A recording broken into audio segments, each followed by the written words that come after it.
In this episode, we talk about ethical investing, finding BMVs, and what's happening with the markets. Stop! This is Aidan Rees-Heron, and you're watching Property Geek TV episode 27, 31, 33. Okay, it's reverse engineer what you want to achieve. So where do you want to get to? What do you want to achieve? Win-win on both sides, right? And that's what business should be. I'm here to provide value to you, so this is very, very serious, okay? Question of the day. Maybe? Nah.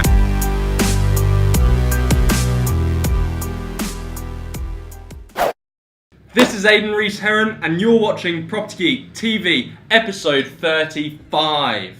Now, very excited for this. I think this Facebook Live thing is going to kick off big time in the next sort of 6 to 12 months, and I fully intend to try and figure out the best way to leverage it.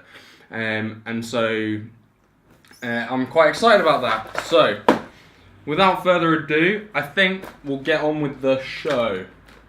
Is direct-to-vendor ethical? Well, you know, I question anyone that thinks it isn't, because, you know, to me, direct-to-vendor is ethical, and everything in life is ethical, but it can, well, not everything, I'm going to back myself into a corner there. Most things within business, legal business, are ethical. It's just the people that make them unethical, right? So you're solving a genuine problem for a vendor who's in, let's say, financial difficulty, right? There's a vendor in financial difficulty, they don't have any money, but they've got this big house, like a big house, right? And they need some money. Now, if you can give them some money for their house, then you're solving a problem, right? Right? Yeah. But if they're in really bad, if they're in a really bad place and you need to give them money, okay, you've got the leverage there. If you've got the capital and they've got the house, okay, but they need to sell that house because they need cash, then you are in the leveraged position, right? You have all of the cards in your deck, okay, and you can negotiate as good a price as you want. But in reality, when you look at the financials, you don't need anything more. You don't need more than 30% discount to make it a free purchase. Okay, if you can gear a property up to 70%, 75%, then why do you need more than 30% discount? You just don't. Okay, so at that point, that's where it becomes unethical. Okay, you could probably negotiate 50% off, 60%, 70% off if you wanted to. Okay, but you don't need to. You don't need to, and it's at that point where if you've got someone that's in a bad place and you're exposing them for that reason and you're exploiting them to gain more cash, then you are in an ethically wrong place, in my opinion. What do you think? Do you think it's fair? If you've got all the cards and you can negotiate the best price, that you should negotiate the best price for you? Because that means then that someone definitely is missing out and losing out. Business should be about win-win, right? Both sides of the equation should be win-win. Okay, there shouldn't be one person feeling like they've lost. I've spoken about this before. Okay, I was surprised when some of my friends, my old friends from uni, were like, "Oh, but you know, someone always loses." They don't have to, but that's only if you make the conscious decision. Yes, if you make the conscious decision, to run an ethical and fair business that operates on a win-win basis. So yes, direct-to-vendor is ethical if you make it so. Would you guys agree? If you make it so, it's definitely an ethical business, right? Okay, so going to take some more questions from the box. Okay, those of you on Facebook Live, if you've got any questions that you want answered, okay, you can always pop them up and I'll answer them live. Okay, very excited. Do I need to furnish the properties? Dependent on what type of property investment you've got, okay, will determine whether you need to furnish it. So, for instance, if you've got a single let and it's a house, and you're going to get a family to move in there, then a family, they've got kids, you know, all that sort of thing, okay, they want to make it feel like home, which means they probably want to bring their own stuff, okay, they want to bring their own stuff.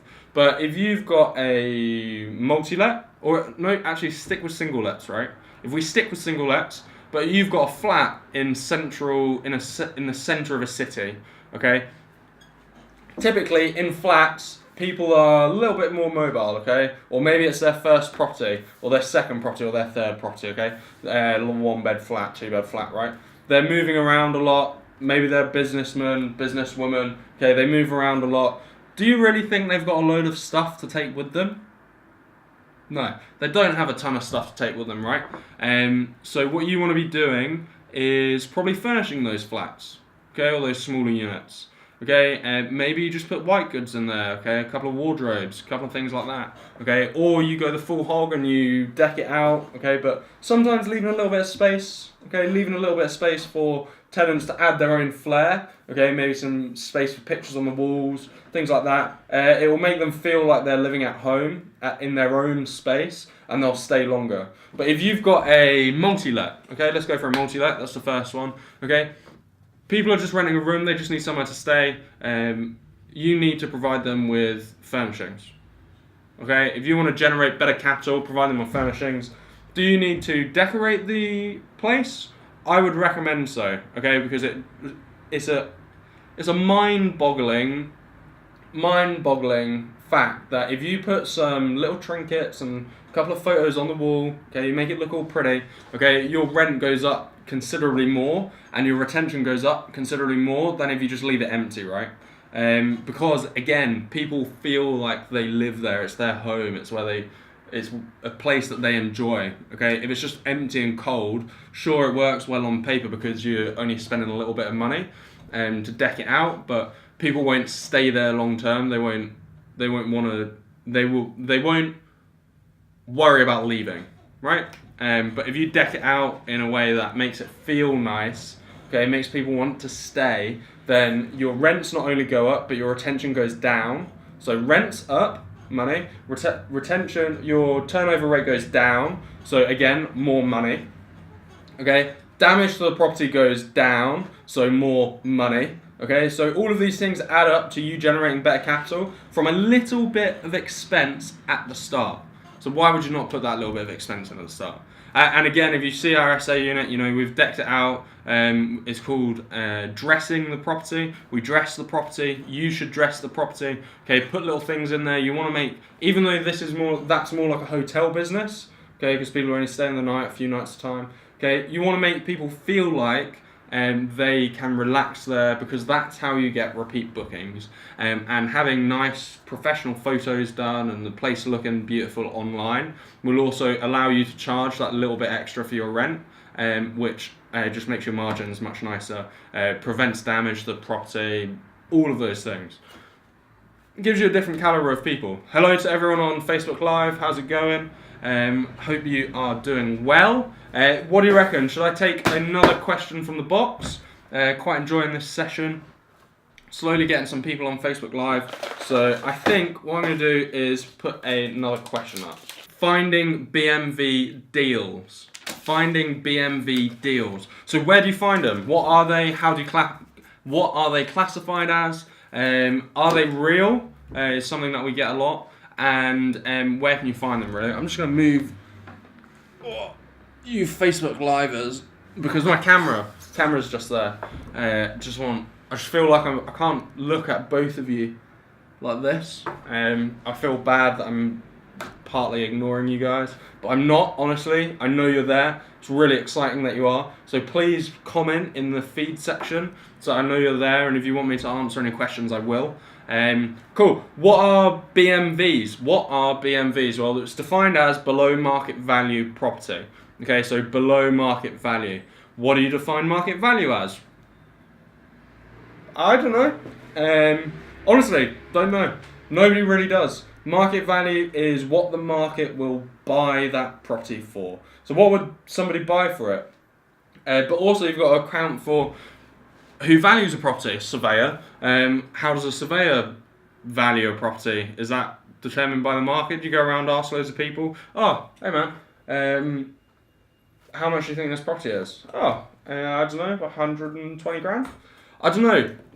Market value is very difficult to determine, but what we can say is that the market price, the value of property in general has been going up